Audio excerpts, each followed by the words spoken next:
Hello, darling. Like a bit of fun?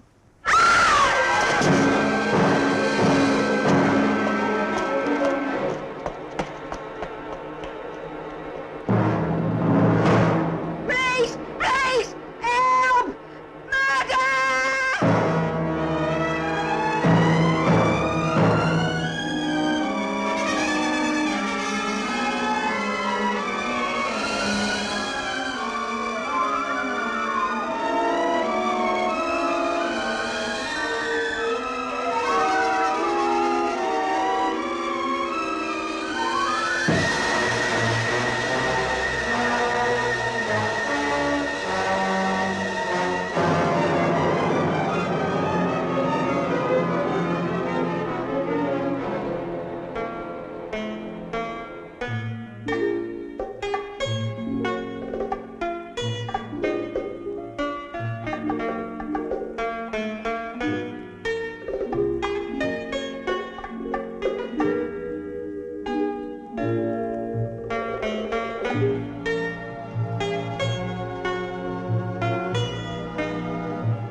I'm not too old, not too timid, not too bold. Just the kind you'd like to hold, just the kind for sport, I'm told.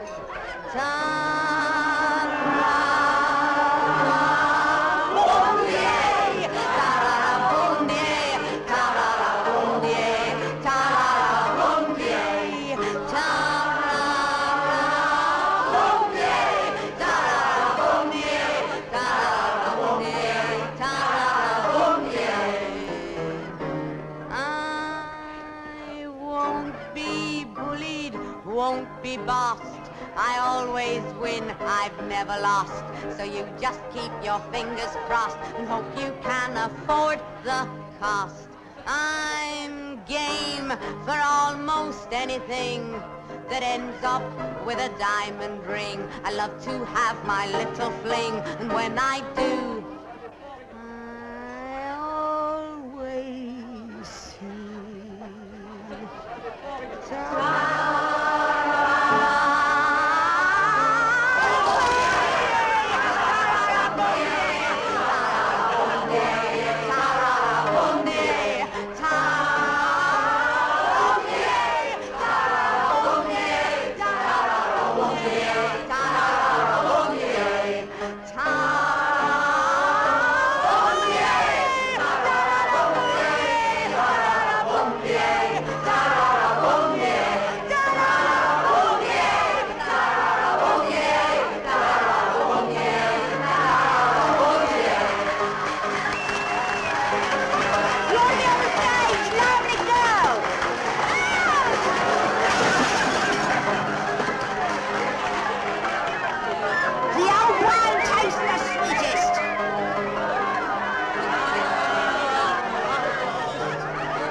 1 and 2, Cal. What? 1 and 2. Oh, yes, right.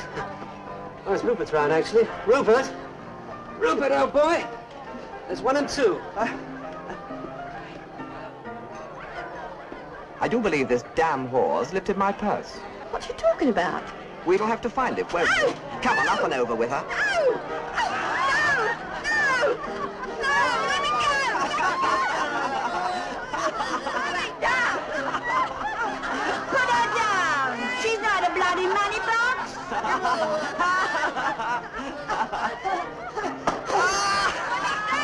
Let me down! Well, give me a shilling anyway, will you? Your nose! Oh. Give it to me! Give it to me! Shut up! Oh, let me go! Let me go! Let me down! Oh, let me down! Oh! No one steals in my pub except me. Except you, Max Steiner. I could tell the coppers something about you and your pub. About what's going on upstairs, huh? What did you say? Nothing, Mr. Steiner. I didn't say nothing. Honest, Mr. Steiner. You keep that big mouth of yours shut, will you? Else I'll maybe have you carved. Have me carved, will you? Like you did poor Emma Smith? Didn't think I knew, did you? Wouldn't the coppers? Oh! You don't scare me, Steiner. I'll have you. I'll have you!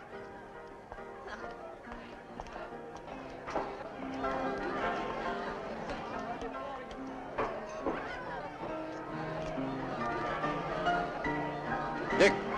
Hey, Dick. Take over, I'm going out.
Disgusting.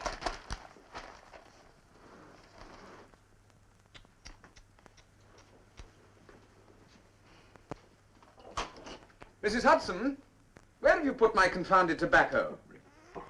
Have you looked in your violin case, Mr. Holmes? Thank you, Mrs. Hudson. My God. A member of the medical profession caught red-handed, Dr. Watson? What? Your indignation implies a degree of familiarity. My dear Holmes, you cannot think that I am familiar with a maniac who meets a woman in the street and stabs her again and again? In Whitechapel? What was the name of this unfortunate prostitute? Polly Nichols. How did you know she was a prostitute? Where have I put my damn pipe? How do you know, Holmes? You haven't seen a newspaper. You have been reading the stop press of the 3rd edition of the Times, printed at 3:30 a.m. Therefore, the news must have come in at about 3 o'clock in the morning. As Polly Nichols was murdered in the street, it is unlikely that her body remained undiscovered for long. So I deduce that it happened at about 1 o'clock in the morning. Very interesting. But it still doesn't explain how you knew she was a prostitute. No respectable woman would be out alone in the streets of Whitechapel at such an hour. Therefore, she was not a respectable woman. You make it seem so simple. Holmes, there was an identical murder of a woman in Whitechapel just 3 days ago. Ah, a second murder. Now, that is interesting. Why? Because it is the second murder. And now, if you wouldn't mind standing up, my dear fellow. Stand up? What for? It is a well-known maxim of mine that when you have eliminated the impossible, whatever remains, however improbable, must be the solution. And? Therefore, you are sitting on my pipe.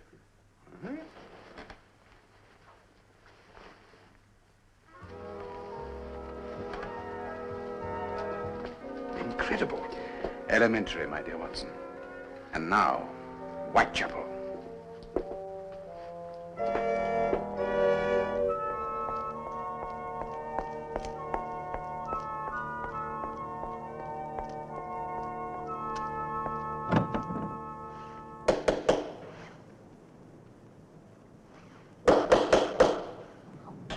Who's that? Oh, it's me, Mrs. Grimshaw, Annie Chapman. What do you want? What do I want? What do you think I want? I live here, don't I? Not anymore, you don't. Not unless you pays your rent. Oh, I'll give it you in the morning. I've heard that before. You give it me now or you don't come in. I ain't got it on me. But I'll get it in the morning in me new bonnet. Yes, you can always find money for a new bonnet, can't you? But when it comes to paying your rent, that's a different matter, innit? I'll give it you in the morning. Good old cow. Let me in! Good old cow. You nearly ruined me new bonnet. Serves you right. And now you can shove off out of it. Yeah, and you know what you can shove, don't you?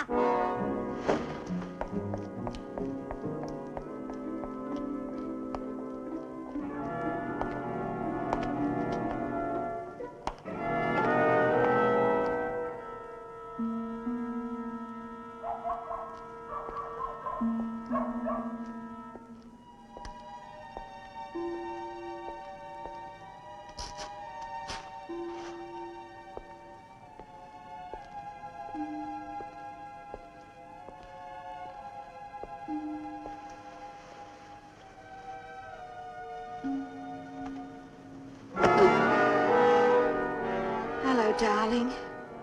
Feeling naughty? Move along. Go on. Move on there now. Go on.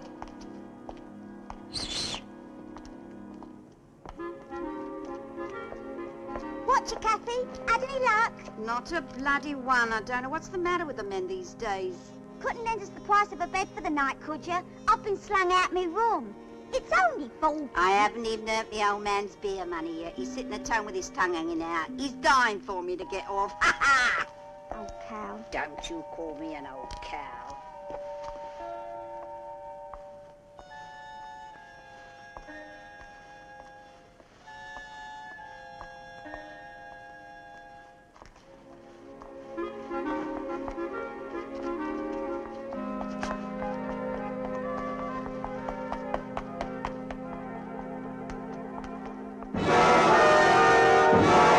Hello, Chunky. Oh, hello, Annie. You're out late, ain't you? Well, I've been thrown out my place. Yeah? What for? I knocked her for the rent. Ah, never mind. You'll soon find somewhere else. Well, I need some money first. Here, you don't fancy 4 pence, do you? I'm cutting the price tonight. Sorry, Annie. Don't fancy it tonight. Here, what about you, love? You don't fancy cuddling something live for a change, do you? Chunky, Yes, Annie? you can have it for nothing if you want to. I'm feeling real lonely tonight, Chunky. Nah, no thanks, love. I'm too busy, honest. Oh. Oh, well.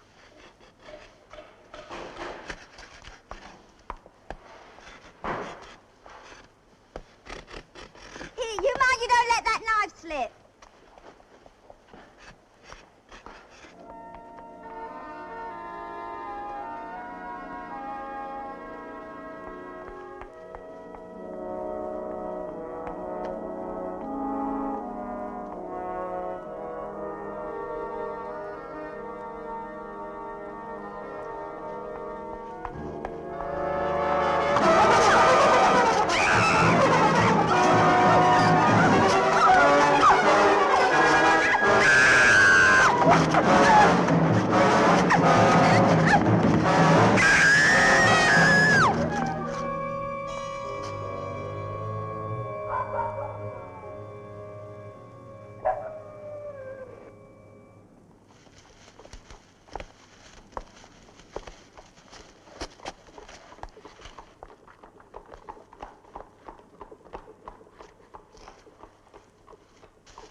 Inspector Lestrade.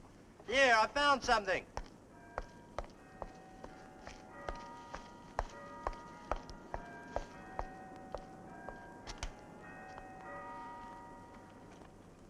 No. Annie Chapman's purse was found with her body.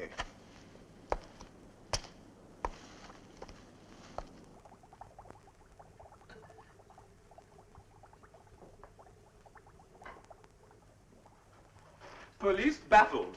Jack the Ripper vanished into thin air. I say, Holmes, these are just the circumstances when the desperate authorities come running to Baker Street, eh? They're here, but not running, Watson. The person who rang the bell does not desire entry, is not in a hurry. In fact, he is deliberately slow. He? Now, how can you possibly tell it was not a woman's hand on the bell? The British postman is not a woman, Watson. A parcel for you, Mr. Holmes. Incredible, Holmes. Thank you, Mrs. Hudson. Postmarked Whitechapel.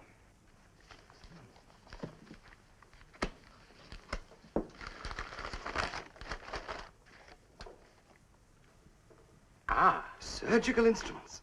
Now, who could have sent those? Which instrument is missing? Oh, the large scalpel. The post-mortem knife. There is no greater satisfaction for an investigator, Watson, than to have a theory confirmed. Well, does the case tell you anything, Holmes? To start with, the obvious. These instruments belong to a medical man who has descended to hard times. I would hardly call that obvious. The instruments of one's trade are always the last things to be pawned. But how do you know they were pawned? Observe this fleck of white. Silver polish. No surgeon would ever clean his instruments with silver polish. They've been treated like common cutlery by someone concerned only with their appearance. This is substantiated by these chalk marks. They relate to the pawn ticket number. But they were stolen from a doctor and then pawned. Pawnbroker had thought they were stolen. He would never have displayed them in a window. The shop faces south in a narrow street, and business is bad. I should also add that the pawnbroker is a foreigner. Oh, but I cannot see how you... On the contrary, you see everything but observe nothing. Observe how the material has faded here. The sun has touched the inside of the case only when at its height and able to shine over the roofs of the buildings opposite. Hence, the shop is in a narrow street facing south. And business had to be bad for the case to remain undisturbed for so long. But how can you possibly tell that the pawnbroker was foreign? The 7 in the pledge number is crossed in the continental manner. You will also observe the writing of the address, Watson. Scrawled with difficulty. The writing of a woman who seldom puts pen to paper. A woman, you say? Undoubtedly a female hand. Ah, but I'm slow, Watson. This case has more secrets to tell us. Where are my tweezers? The velvet on the lid is of a different texture. It has been added recently.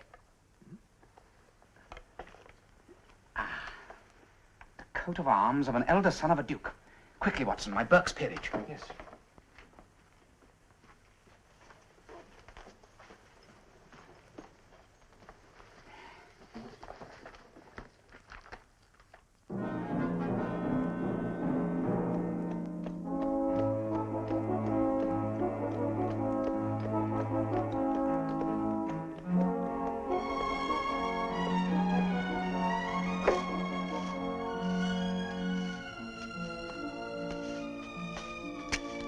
Wait here, cabby. Right, sir.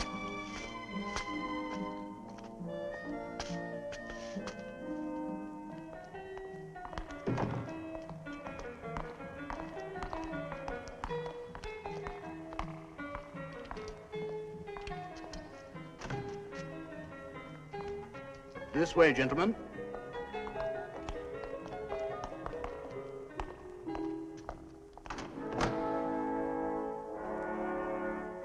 His Grace will be with you in a moment. Thank you.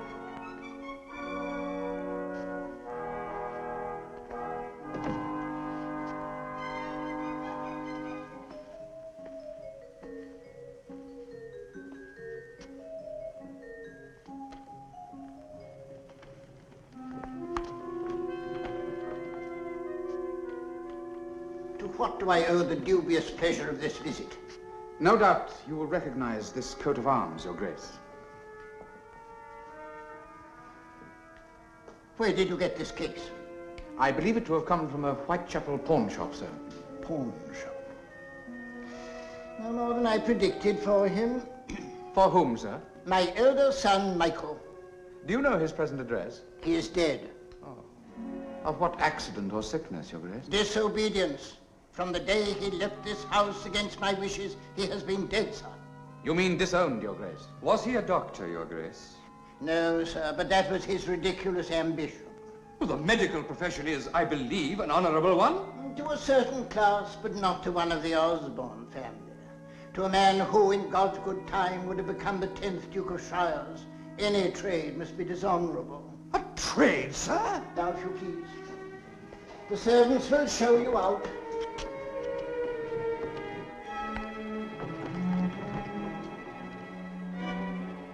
Pompous ass.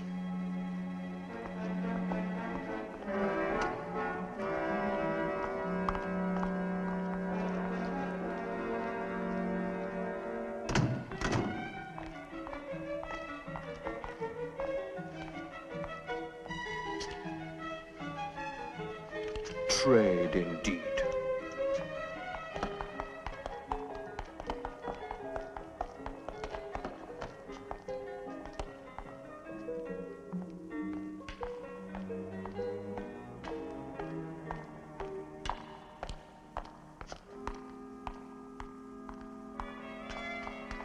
Did not my Burke's peerage say there were 2 sons, Watson? Yes. Quick, give me the instrument case.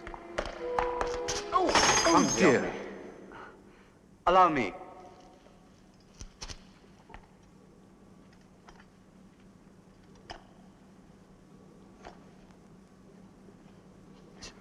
This belongs to Michael. Where is he? I'm afraid I don't know. Lord Carfax. Sherlock Holmes. This is my colleague, Dr. Watson. Delighted. What are you doing with my brother's instruments? They came into my possession this morning in a most singular fashion. We've just been to see your father, but unfortunately... My father is still very bitter about Michael. When did you last see your brother? 2 years ago. He went to study at the Sorbonne in Paris. These instruments were my own present to him. He wrote a couple of letters and then... You tried to trace him? I went over to Paris, but he'd left the university in mid-term and returned to England. And since then you've heard nothing from him? No. No. Or seen him? Of course not. Thank you. Good day to you, Lord Carfax. Come, Watson. May I? Good day.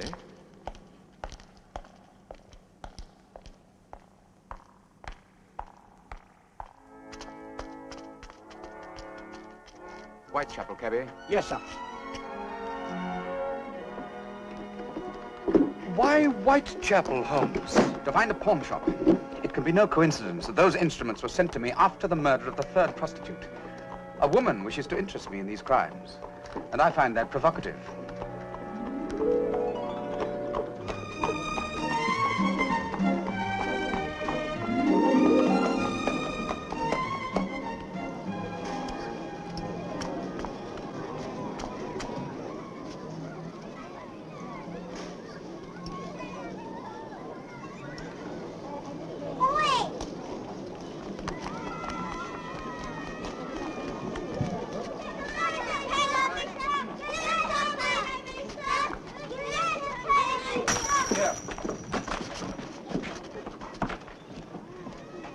Pawn shop in a narrow street facing south.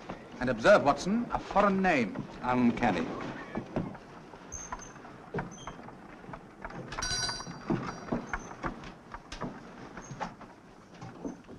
Gentlemen, can I help you? I want some information on an article you had in your possession for some months. No, I don't think. Come, Mr. Beck. Your face reacts faster than your brain. You remember very well. I would like to know who pawned this case of surgical instruments. But who are you to come here and demand information? Sherlock Holmes. Now, who pledged this case? The pawn ticket number was 872. Well, the name given to me was Osborne. Osborne? But that's the name that... Angela Osborne. Did the lady leave an address? Lady. It's 2 years ago. Yes. The Montague Street Hostel. It's a soup kitchen run by Dr. Murray. And when did you sell this case? A few days ago. Yes. It was last Saturday. Ah, the night of the... The night of what, sir? To whom did you sell it? A man. Never saw him before. And the missing instrument, was that in the case when you sold it? Oh, yes. I think it was. You are sure? Of course I am. I have reason to assume a connection between this case of surgical instruments and your local murders, Mr. Beck. Murders? But you don't think I've any... That slander. Talk like that can get you sued. No, sir. Talk like that can get you hanged. Accessory before the fact. Supplying a weapon for murder, Mr. Beck. A very good day to you, sir.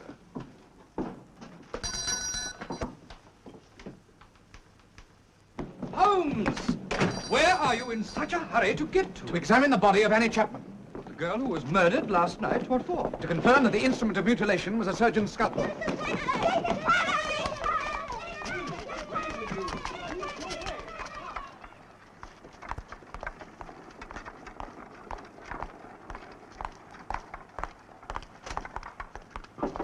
Lestrade. Mr. Holmes, what are you doing here? Our good fortune, Watson. Inspector Lestrade to help us through the morass of officialdom. Oh, I don't know about that, Mr. Holmes. What did you want? To look at the body of Miss Annie Chapman. I'm sorry, out of the question. Very well, Lestrade, I will not argue.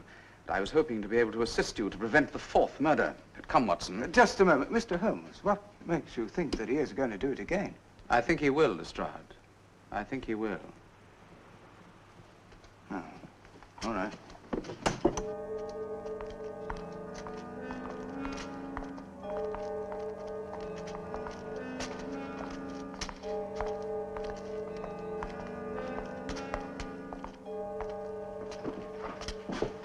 May I? My God. Could a human being have done this? You see, Watson. We are right in assuming that two weapons were used on this poor creature, Lestrade.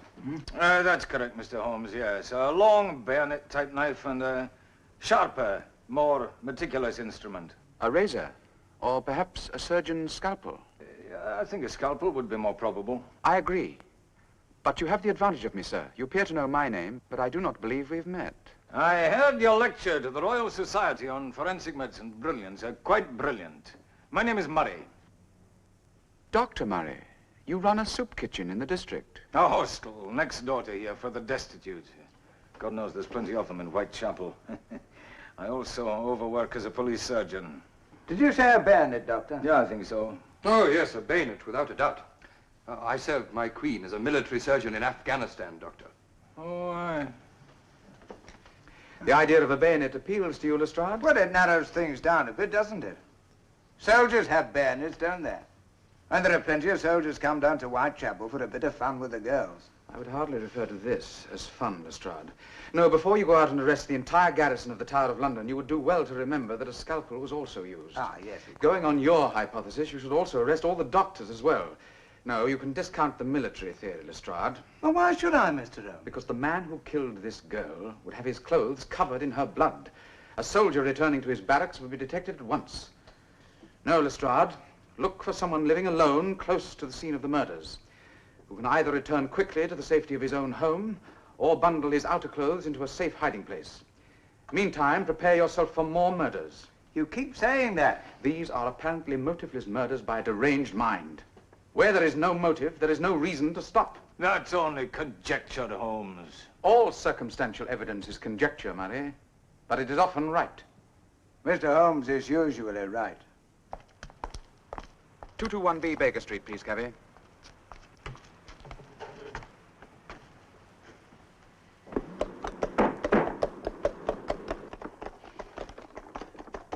Someone should have sent for us before this, Holmes. Someone has. The woman who sent me that instrument case. But then why doesn't she come out into the open? Being a woman, she uses a woman's art. She intrigues us to Whitechapel. There is a small service I would like you to do for me tomorrow, Watson. Yes? Visit this hostel of Murray's. Demand an interview with Angela Osborne. They will say she is not there. You will say she is. Create a scene. Create a scene? What do I do then? Then, Watson, you leave, of course.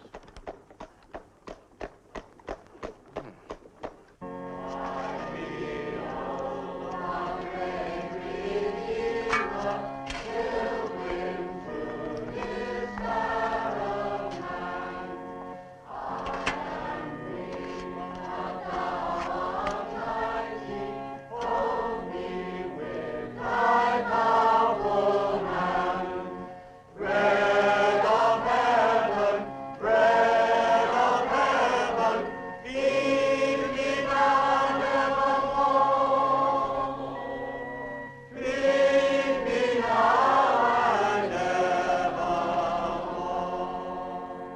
sing for your supper here.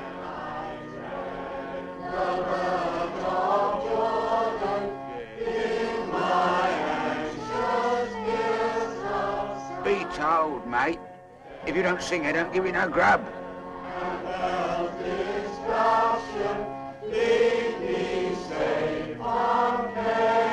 Go on. If you don't know the words, just make a noise.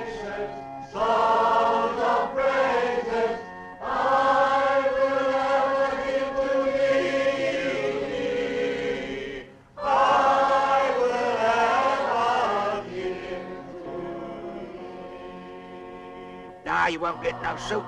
I did not come here to partake of the soup. God has sent you down his manna. Come on, we'll fit you in somewhere. Will you please stop this unwarranted interest in my diet? I do not want any soup.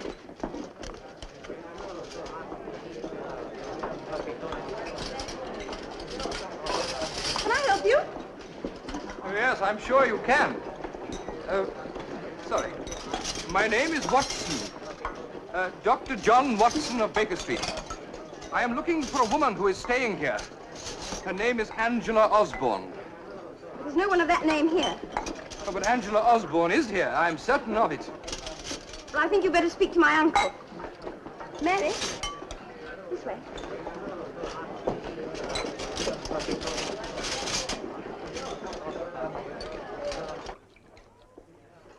Oh, hello, Watson. What are you doing here? You come to help us? Good. Uncle, Dr. Watson is looking for someone called Angela Osborne. I've told him I've never heard of her. Oh, what makes you think this Osborne woman is here? She gave this hostel as her address in a business transaction. Oh, when? About 2 years ago. Oh, names mean nothing here, Watson. We've taken a girl occasionally who needs help, but they change their names as often as they change their clothes. No, I can't help you. But she is here. I'm certain of it. And I'm certain she's not. Now, you've seen these people outside. This is their only hospital, and I'm their only doctor. So you'll appreciate that I haven't time to stand here answering questions about lost women. I'll not be put off, Murray. I know that the woman is here, and I demand to see her. Demand as it be damned to you, sir. Will you kindly leave my surgery? Oh, but please, Dr. Watson. Well... You must excuse my uncle. He works even at night. His work is these people. I insist upon seeing Angela Osborne at once. I will not be put off, young lady. Please, Dr. Watson. There is something very wrong here. Everyone's saying they've never heard of Angela Osborne. You haven't seen the last of me, I promise you. I will not rest until I have found out what you have done to this poor, unfortunate girl. You can be sure of that.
What do you think you're doing? Please, I've come to converse, not engage in fisticuffs. Who the devil are you? Sherlock Holmes. You may remember we met yesterday. Sherlock Holmes? Don't you think we'd be more comfortable in here?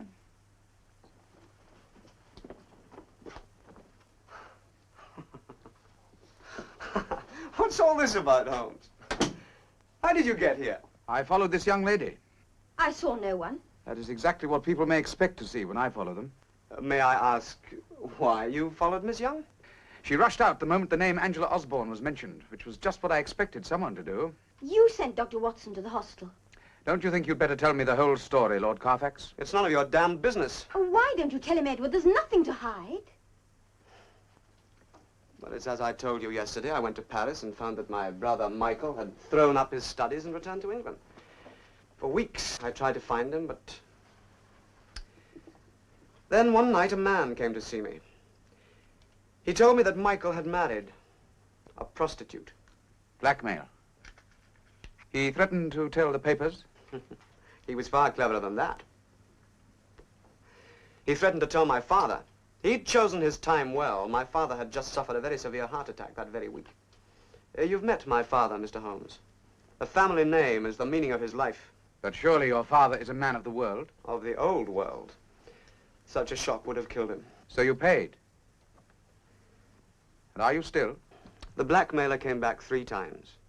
I then refused to pay him any more until he told me the whereabouts of my brother and that woman he married. He told me that if I visited the hostel the next day, that Michael would be waiting for me. And was he waiting for you? No. But I met Dr. Murray, and I met Miss Young. I told them my story. Michael had been helping Dr. Murray in his surgery. He gave me the address of his lodgings, but when I went round there, I found that he'd left. No one has seen or heard of them since. And your blackmailer? He bought himself a tavern, the Angel and Crown. Did you know Michael Osborne, Miss Young?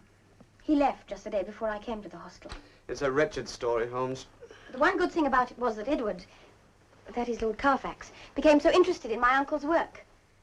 It is his money that has kept the hostel going these last few months. When I saw the fight that Dr. Murray was making against the poverty and the sin in this district, it was the least I could do to try to help. He even bought this house to be near. I'd be grateful if you would mention nothing of this to my father. There is one more thing, Lord Carfax. What branch of medicine was your brother studying? His ambition was to be a surgeon.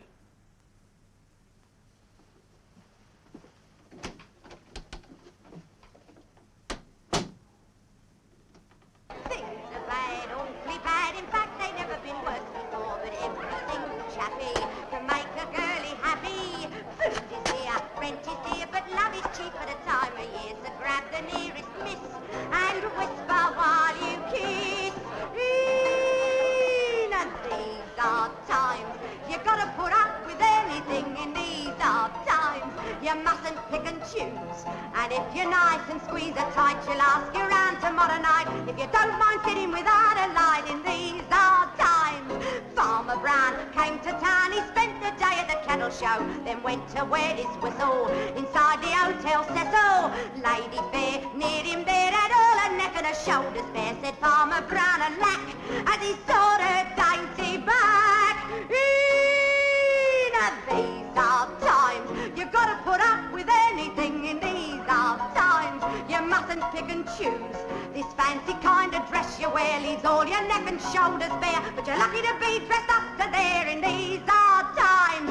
Mrs. Green, rather mean, went out last Saturday marketing and saw out in the gutter a codfish on a shutter. She felt its gums, poked her thumbs all round the fish, and she said, oh crumbs, it don't look nice at all. Then the coster had to bawl. In these hard times, you gotta put up with anything in these hard times. You mustn't pick and choose. That codfish there's a sacrifice, and I asked you, man, would you look nice if you had been torpedoed twice in these hard times?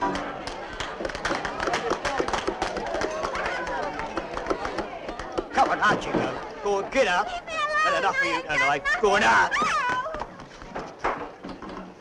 On my soul, Holmes, I believe you delight in embarrassing me. You invite me to dine and then bring me to a low East End pub. Nonsense, my dear fellow. You'll bring some light into their drab lives. Welcome to the Angel and Crown, gentlemen. This way.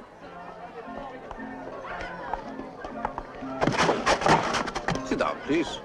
We have always a warm welcome for a guest. So I see. What do you have? Cognac.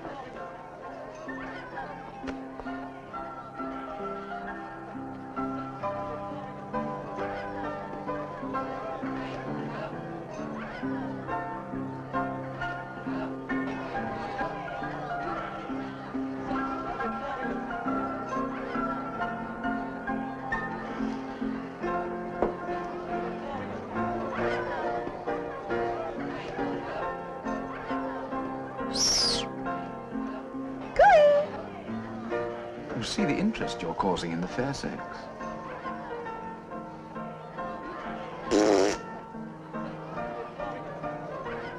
Here you are, gents. Will you join us in a drink, Mr. Steiner, Max Steiner. Take a glass. Another bad night. Everyone's scared off the streets after dark. And these ladies come in here for safety? Here is always a selection, if you're so inclined. A selection. Selection? I'll have you know we did not come here for this reason. There's nothing I can do for you then. Indeed there is, Mr. Steiner. What? You can give us some information. Information? What about? About the disappearance of Michael Osborne. What did you say your name was? My name would alarm you, Mr. Steiner. You're a copper. Consulting detective. Though I have my friends at Scotland Yard who would be interested in a blackmailing blackguard like you. You'd better watch what you say. And you had better tell me what I want to know, otherwise my friends will put you in the dock. Who are you? Sherlock Holmes. Been to Lord Carfax, have you? You know Angela Osborne well, I take it. How did you know that? Go on, how did you know? There had to be an accomplice in your blackmail. Compensation, I call it. I could have opened my mouth and collected from the press, or kept it shut and collected from Lord Carfax. I did the nobility of England a service, Mr. Holmes. Lord Carfax compensated me for my loss of business with the newspapers.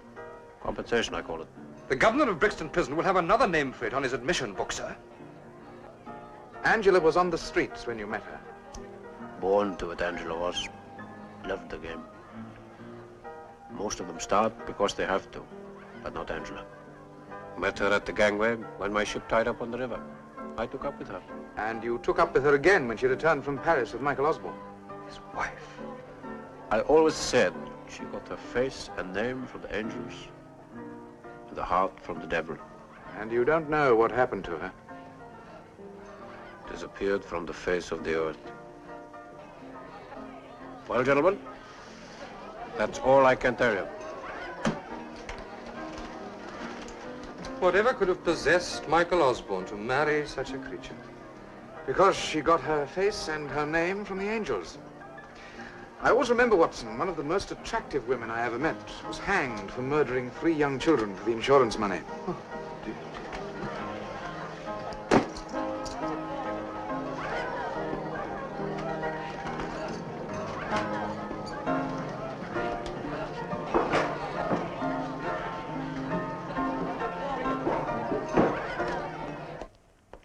Holmes, I feel I want to do something violent when I see a villain like Steiner enjoying the rewards of his skullduggery. Rewards?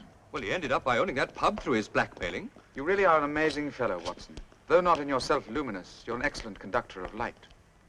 I am? Holmes, whatever do you think became of Angela Osborne? Well, that scoundrel said that she disappeared off the face of the earth. And yet... Well, do you think that Michael Osborne is dead? I never theorize without evidence, my dear Watson. Puts the estate in a bit of a mess. I mean, if the Duke should die, and there was no proof that the elder son was alive or dead. Watch your back. I saw movement in the shadow a moment ago.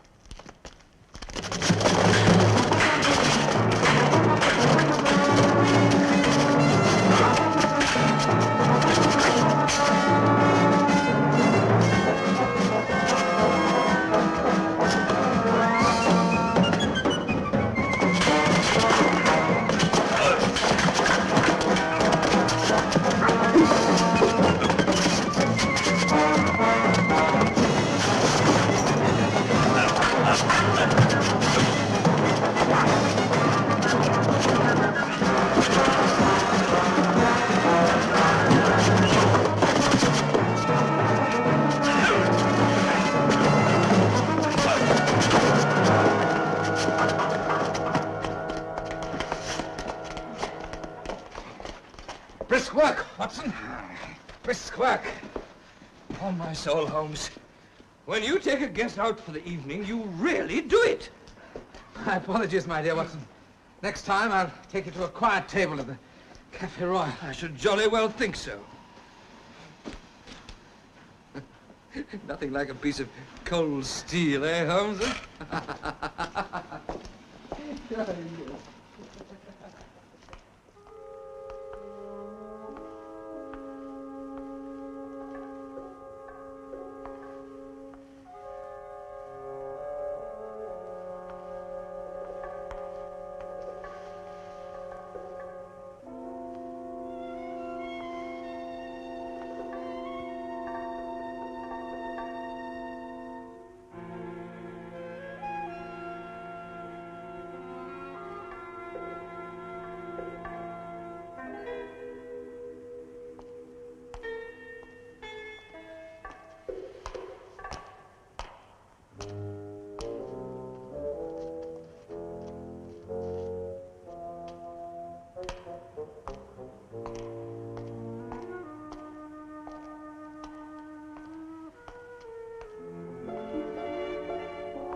Here we are. Here's one. Here, 2 legs even.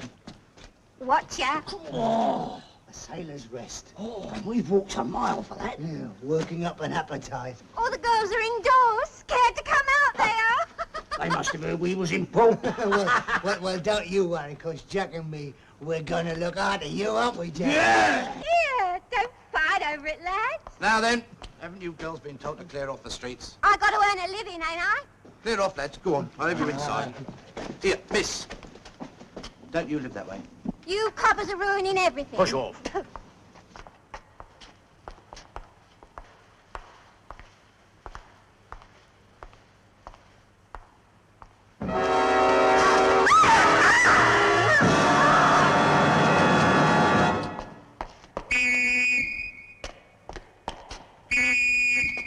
Thanks to Jack the Ripper. Thanks to this brutal killer, yes, thanks to him, the world is watching Whitechapel. And I'll tell you this, it's not the killings by a demented hand that the world finds horrible, no. It's the murder by poverty, the murder by misery, the murder by hunger. In Whitechapel, Whitechapel, the cry of the starving, the moan of the sick.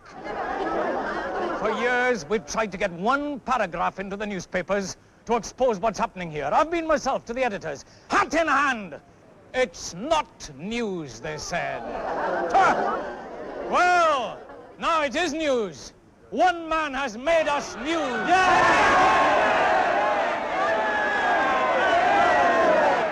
We'll have a riot in a minute. He's putting up this murderer as a sort of deliverer of Whitechapel. To seize a defenseless female, to stifle her cries, and then... how can anyone do this? But someone does. Why? Why? A motive, sir? I'll tell you. His motive is the punishment of Whitechapel, as God destroyed Sodom and the city of Gomorrah! Oh, I'll have to shut him up, Mr. Holmes. No, So, you'll have to rescue him. It is the social and moral crimes that must be ended in Whitechapel, not just the killings. Yes, it is the dealers in vice and the purveyors of sex that the police must throw their force against, not just the killer. I tell you, there can be no peace in Whitechapel while licensed dens like the Angel and Crown are allowed to cater to the dissolute and the debauched.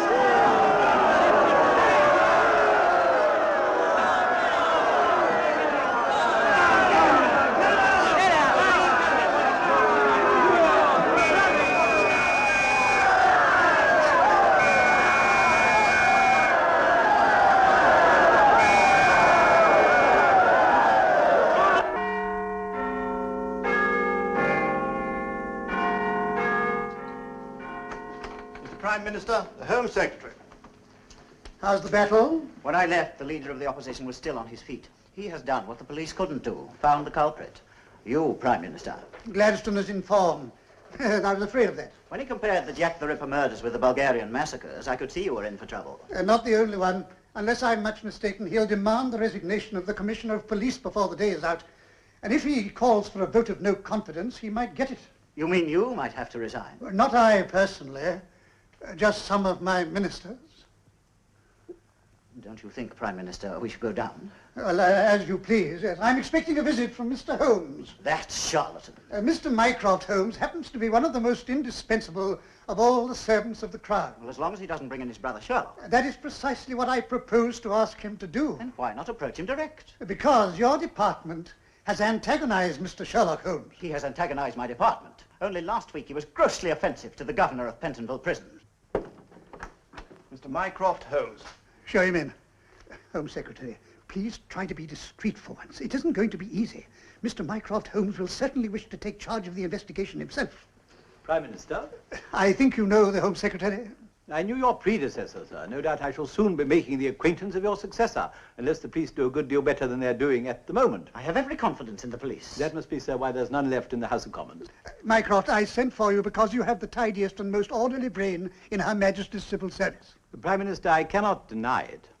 That being the case, and knowing that you are at present engaged on the most delicate negotiations concerning the Peruvian copper concession... You wish me to intercede with my brother that he may come to the aid of Scotland Yard and apprehend the Whitechapel murderer.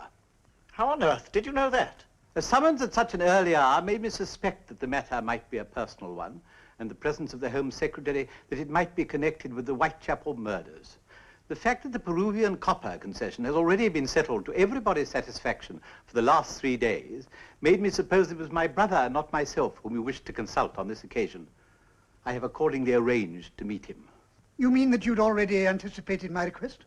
That, Prime Minister, is my business.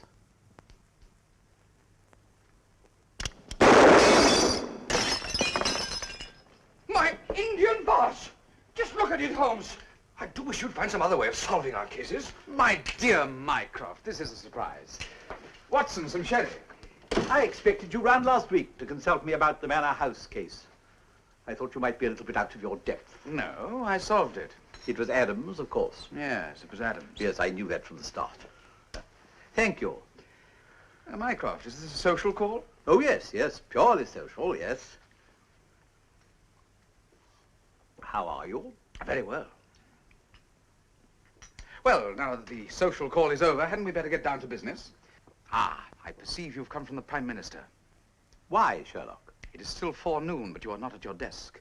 You're dressed for Buckingham Palace, but the Queen is at Balmoral Castle, and you've already wasted a great deal of time in idle chatter, so obviously your mission is urgent. Now, what does the Prime Minister want? To ask you in confidence, of course, to bring the Whitechapel murderer to justice before he brings down the government. But your Any government which allows the poverty of Whitechapel deserves, as far as I'm concerned, riddance.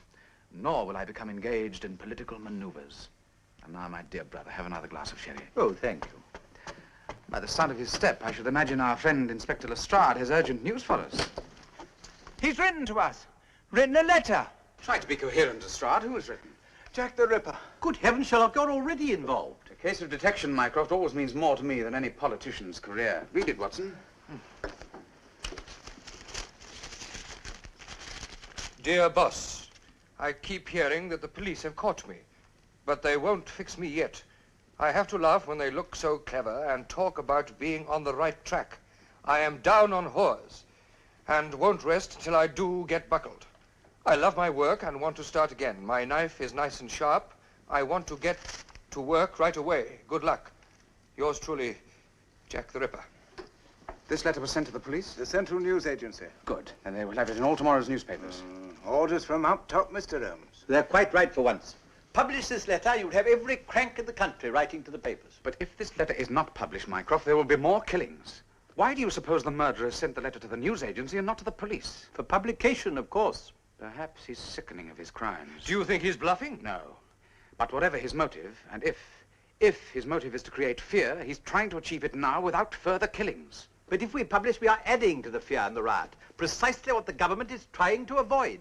Moreover, you're asking Her Majesty's ministers to aid and abet Jack the Ripper. If this letter does not appear, Mycroft, he will return to the knife. They must publish. Orders, Mr. Holmes. The letter cannot be published. And I warn you, put every available man you have on the streets of Whitechapel.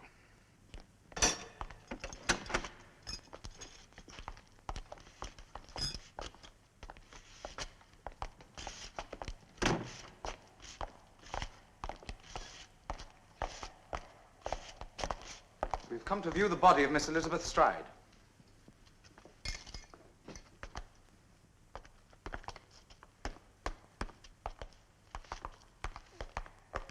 With your permission. Be careful, the head is almost severed. Well, have you found any clues yet? No, we've scoured every hole in Whitechapel in the last 2 days, but nothing. You left no blood-stained garments? No. If it is a he. Woman? The constable who found the body reports having seen a woman in the alley just before. Correction, Lestrade. He reported seeing a woman's shape. What difference? What he said he saw is not what you're saying he saw. That difference. A woman's shape in the fog could be a man dressed in woman's clothes. Really, I should hardly think it is likely that Jack the Ripper... There is no pattern of behavior, Lestrade, in a deranged mind. What can you tell us, Dr. Murray? Each murder is by the same hand. What is your opinion of the knife work here, Doctor? What do you mean? Does it not show surgical skill? Then it's the work of a doctor. Anyone with a modicum of medical training could have done it, yes. A medical student, perhaps. It's true these murders are the work of a madman, but a madman with certain medical skills, considerable intelligence, and education. Skills, intelligence, education, this. Of course. Take that letter. The punctuation was exact. The grammar and syntax, though cleverly concealed, were the work of an educated man. And to a graphologist, it was obvious that the writing was deliberately scrawled. We must not take the mask for the face, Lestrade. Then if you're right, Mr. Holmes, it brings us back to the doctors. Don't be too sure, Lestrade. Oh, well. I'd better be off. I suppose now you'll go and arrest the entire staff of the London hospital.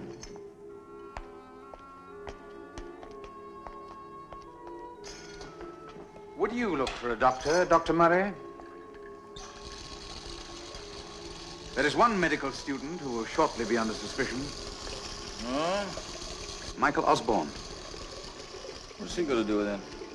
Medical student who lived in the district, who had good cause to hate prostitutes, who has vanished in a suspicious way. Michael Osborne has got nothing to do with these murders? It may have to be proved that he had nothing to do with them. The newspapers will relish the story of the heir of the Duchy of Shires denying he is Jack the Ripper. We are in Victoria's England, sir, not Caligula's Rome. At least consider his family and tell me what happened. I have every consideration for his family, Mr. Holmes. That's why I must say nothing.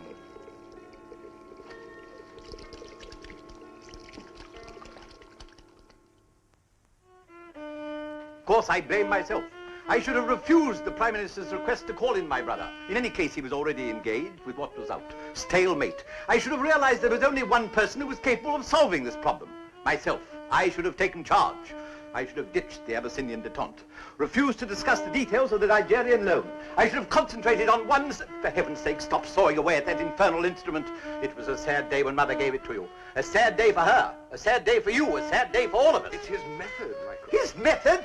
Method, Watson? This butcher boy has the government, has all of us on the edge of a knife. Only this morning, 3 more men were attacked in the streets of London. Carrying Gladstone bags, were they? Carrying Gladstone bags? The latest rumor has it that he's a Russian anarchist sent by the Tsar to bring down the government. There's no truth in that. Military intelligence, such as it is, has investigated the rumor and found that there is no truth in it. How long has this recital been going on? Hasn't said a word since yesterday. How long do they usually last? Sometimes for days. Then I am patently wasting my time. What I shall never understand, Sherlock, is why, since you've had that violin with you so long, you have never learnt to play it. Act, Sherlock, act. Go to the scene of the crime. Use your powers. Interview the people concerned. What was it Mother used to say? Stir your stumps. Don't bother to see me out, Watson. But if during the intermission you should get an opportunity, you might remind my brother that he has never had so great a chance of serving his country, or seemed so unaware of his responsibilities, or of the intention of the composer when he wrote that tune.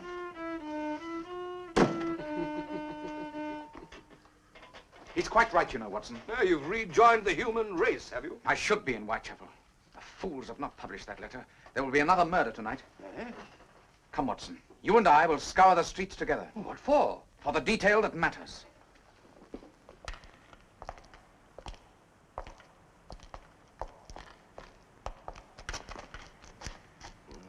This is hopeless, Holmes. I mean, if Jack the Ripper were just 10 feet away, we wouldn't see him. Fog to the murderer is what the jungle is to the tiger, Watson. It conceals him from all until he pounces, and then he is evident only to his victim. So what do we do, Holmes? We must continue. Jack the Ripper will not allow conditions such as these to go unused. He is out now, Watson.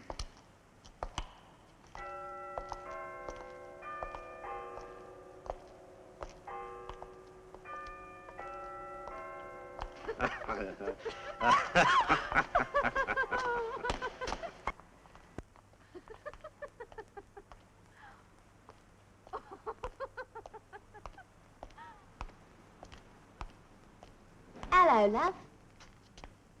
Here, you look like a sport. Do you fancy coming up? Couple of shillings will do it. Hang on a minute, I'll throw you down the key. Here you are, darling. Catch.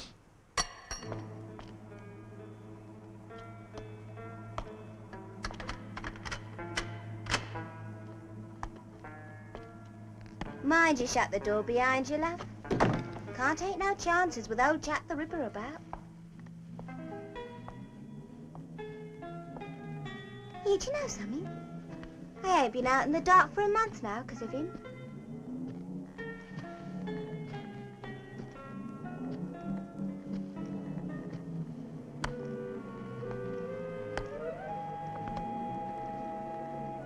Come on in then.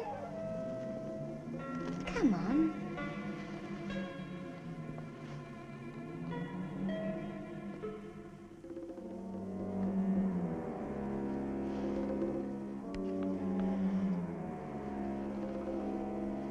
Yeah.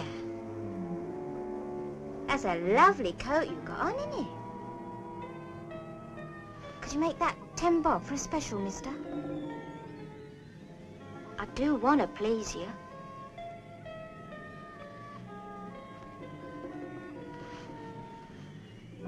I haven't had a real gentleman like you since I started. But don't think I've been on the game that long. I'm proper new, I am.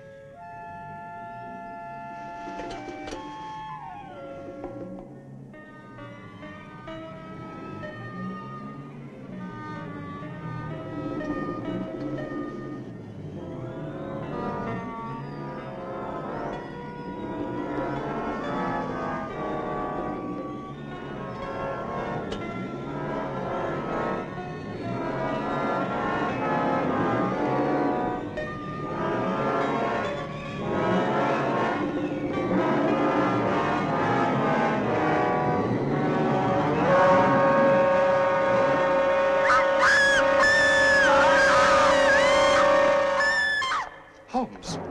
Quickly, Watson. Lemon Street Police Station. Get Inspector Lestrade. Tell him to cordon off the area.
Hello, Holmes. What are you doing in the hostel? Chasing the shadow. How long have you been here? Since midnight. You've seen no one in the last few minutes. No one passed through the hostel. Here? Hello, Edward. Sorry I'm late. Mr. Holmes? I dropped in to see your uncle, Miss Young. Dr. Murray is resting in the surgery. He asked not to be disturbed. Did he? Come on, I'll take you home. Oh, just a minute.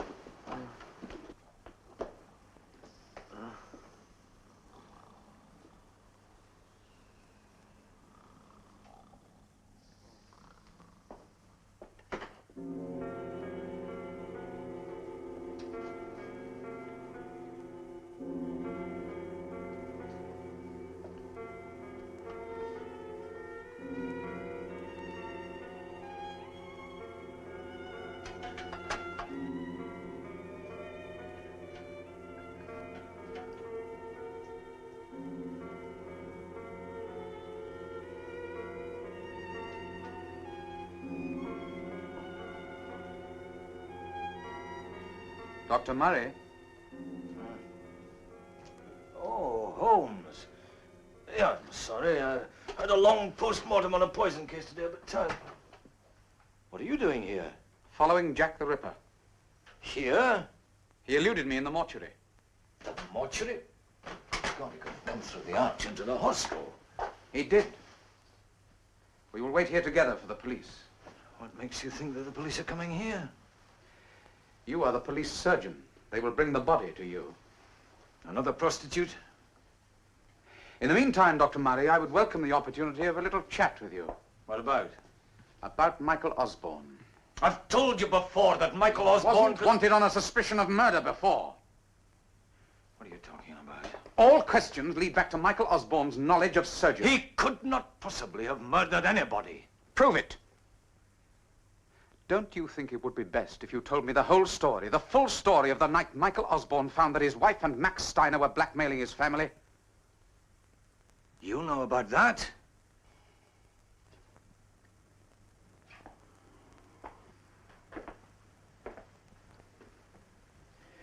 Michael Osborne was one of the finest young men I've ever met, Holmes. In the 6 months that he helped me here, I came to respect him as I've respected few other men. You've obviously heard about his wife, a vicious, depraved creature, but he stayed with her in spite of everything. And then one night, she brought Steiner here, to this very room, and Michael heard from his wife's mouth their plan of blackmail, and how he was to be part of it. What happened? Michael refused to have anything to do with it. There was a quarrel. It ended with Steiner attacking him. He had no chance, Holmes. Not even the sight of her husband being brutally beaten was enough for that woman. She took a bottle of acid from the shelf there. She uncorked it and raised her hand to throw it on Michael's face. But she didn't? It's difficult to know what happened then. Maybe Steiner flung out an arm. Maybe they knocked against her. I don't know. But the acid went into her own face. When Steiner saw the horror of it, he rushed out to get me. Her angel face was a diabolical sight. I did the best I could for her. A week later, Steiner took her away in a closed cab, and I've not seen or heard of her since that day. And Michael Osborne got away? Why weren't the family, the police, informed? He didn't die, Holmes. Not quite. Go on. Finish your story, Dr. Murray. Come and see, Holmes. Finish the story yourself.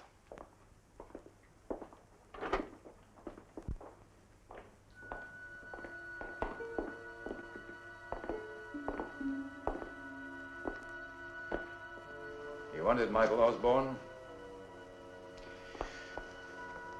Here he is. Whether it was Steiner's blows to the head, or whether his mind could suffer no more of the world that his wife had shown him, I don't know. But this is how he's been since that night.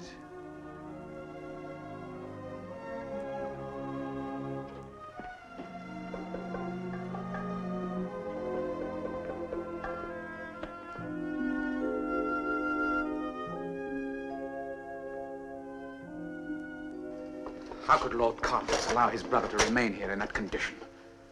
He doesn't know, Holmes. Not even his own brother could recognize that poor creature as Michael Osborne. Why have you kept this to yourself? You had a duty to inform his father, Murray. What father? The father who disowned him? Threw him out because he wanted to do some good with his life? Instead of wasting it in the pleasures of the aristocracy? He had a right to know. And what about Michael's right? If he has any feelings, he must be happier here than locked in a padded cell for the rest of his days. No, Holmes, no. His life is over. Let the world leave him in peace. That may not be possible. Why not?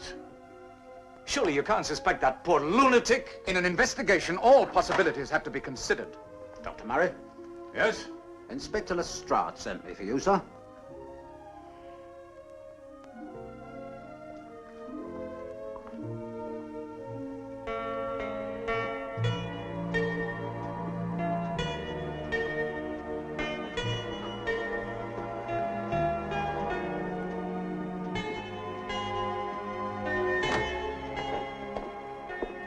Lestrade, my dear fellow, are you not well? You'll never see anything like it this side of hell. What animal could have done this? Prepare yourself for a shock, Dr. Murray.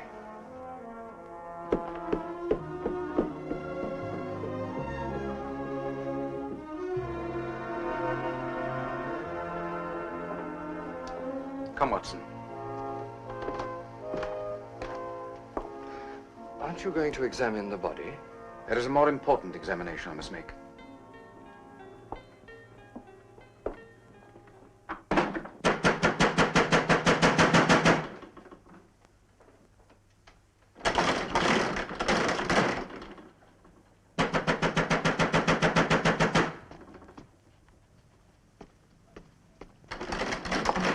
I'm coming! Shut up! Always these drunk people.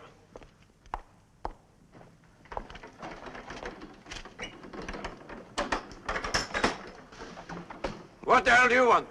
You're asking for trouble, aren't you? No, sir. We're giving it. I want to see the owner of this doubtful establishment. You've got the nerve. Coming to see me at this time in the morning. I said the owner, not the hired help. Tell Angela Osborne I want to see her. You're not going upstairs.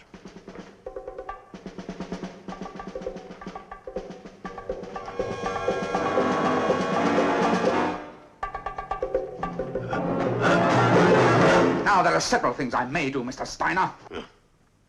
All right. But give her a chance. Let me warn her. Warn her? You can't just walk in on her. Not the way she is.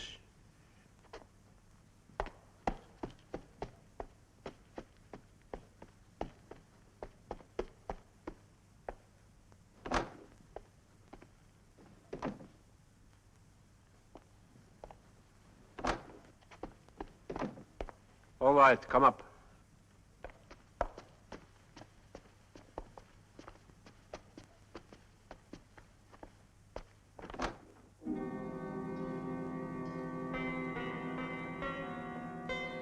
Please sit down, Mr. Holmes.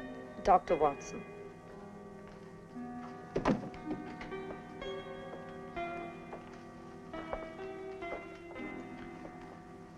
You will forgive the suddenness of my visit and the inconvenience of the hour. Night and day are indistinguishable in these rooms. A lamp turned down is my morning sun, Mr. Holmes. What do you want, Holmes? Out with it. You must excuse Mr. Steiner's lack of hospitality. It is seldom, if ever, that we receive guests. On the contrary, Mr. Steiner's hospitality is noted throughout Whitechapel for the endless lengths he will go to provide comforts for his guests. And it has been very profitable. I hope you're not going to spoil it. The way you make your money is of no interest to me. Then why are you here? I'm here to ask the lady what she has done with the knife. Knife, Mr. Holmes? The post-mortem scalpel that you removed from the set of surgical instruments you sent me. You are all I expected of you. Give it to him, Max.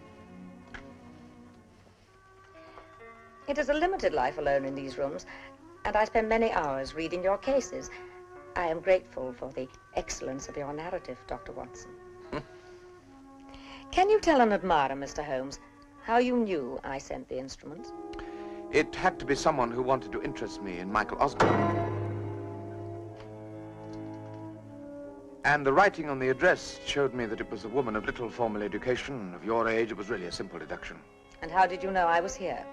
I was told tonight that you had been... Mutilated and made odious to myself and to the world. disfigured. It was then obvious why you'd gone into hiding. But why did she remove the scalpel from the case? To be certain to intrigue Mr. Holmes. But we have only your word for that. I do believe the good doctor thinks I am Jack the Ripper. Why should Angela murder those women? Why should she? But of course, Dr. Watson is observant. I hate all women. He knows why. They're all prettier than I am, that is why. The woman with the ugliest face in the world. Want to see?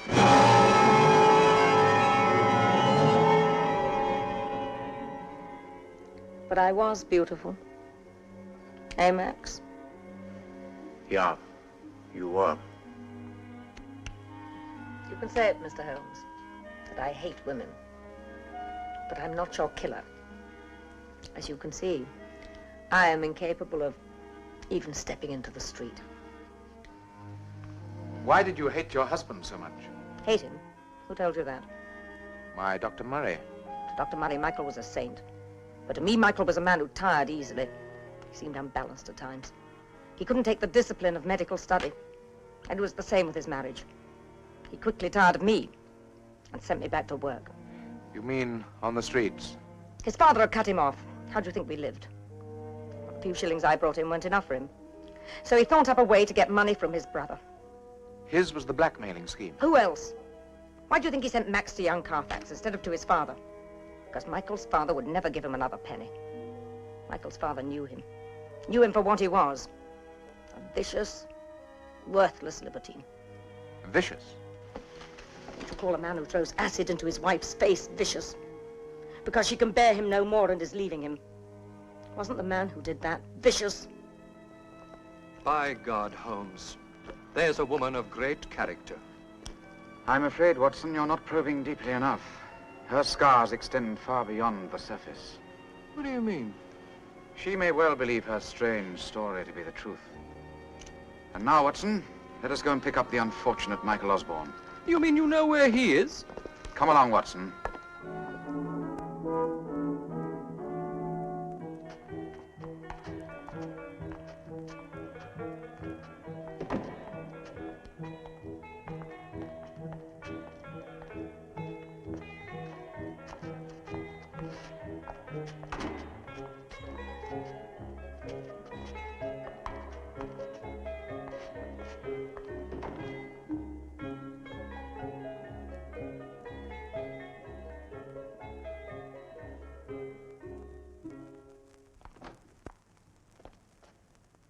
Father, Mr. Sherlock Holmes is here.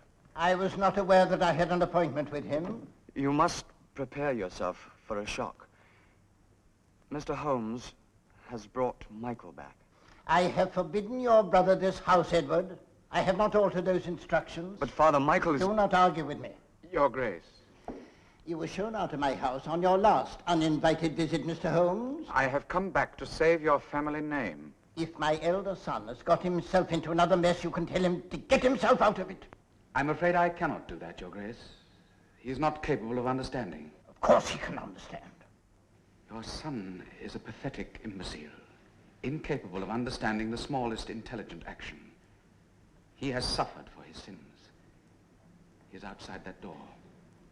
I brought him home. Edward. Yes, Father? Have Michael put into his old room. Of course. Do it yourself, Edward. It's better, not the servants. And tell him I shall come and see him presently. Mr. Holmes. Your Grace. How did you find my son? His identity was revealed to me by a doctor in a hostel for the destitute last night. His mind by a lady in a public house, the Angel and Crown, this morning. I am indebted to them both. Thank you, Mr. Holmes.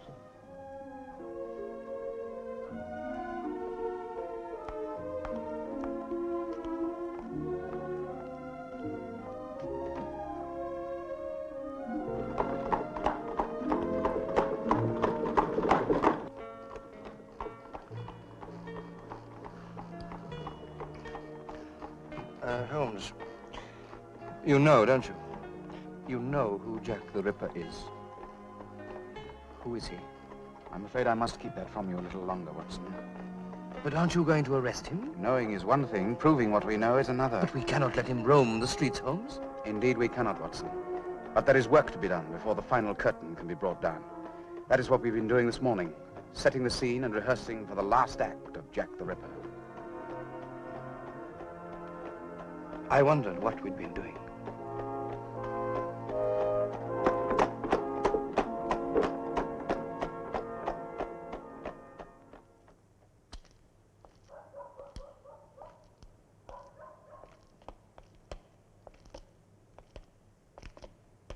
Anything? No, nothing.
Good evening, Lord Carfax.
But how on earth did you get out of it, Holmes? You know my methods, Watson. I'm well known to be indestructible. Besides, I wasn't going to miss this excellent partridge. But how did you know that it... How did you know it was Carfax? Oh, Holmes. His medical knowledge. When I dropped the case of instruments in his father's house, he picked it up. You remember that, Watson? Well, natural politeness, I thought. But you, a doctor, did not notice that he immediately put the instruments into their right niches. How odd, I thought. How interesting. A layman might ponder for a moment, but Carfax did not hesitate. But if that's all you had to go on, isn't it an obvious fact that Dr. Murray... There's nothing more deceptive than an obvious fact, Watson. But what was both obvious and revealing was the letter. Oh, that harum-scarum diatribe in red ink, Holmes? Revealing? Precisely. The writer described his murders as his work. I love my work. I want to get to work right away. If his gruesome activity was, as he said it was, his work, he was obviously a man of means who had no need of ordinary employment. Dr. Murray, who works very hard, would have written perhaps pastime. I ruled out Murray. Well, you make it sound very simple. And so it was. When I investigated the Osborne family, I found insanity through 4 generations. Carfax's reason hung on a thread. That his brother should put the name of Osborne to a common prostitute, and that she should carry that name to the street corners of Whitechapel broke that thread. Carfax was protecting, insanely, the family name. He had never seen Angela, but it seemed logical to him, mad to us, that he could kill her by a process of elimination. He searched for her with his knife, from one prostitute to the next. But Lestrade, the police... Lestrade and the police do not know the identity of Jack the Ripper. No useful purpose will be served in disclosing his identity now. The Osborne family have suffered enough as it is. Lestrade has his 3 buckets of ash, but we will keep the name. Parcel for you, Mr. Holmes. First marked Nottingham.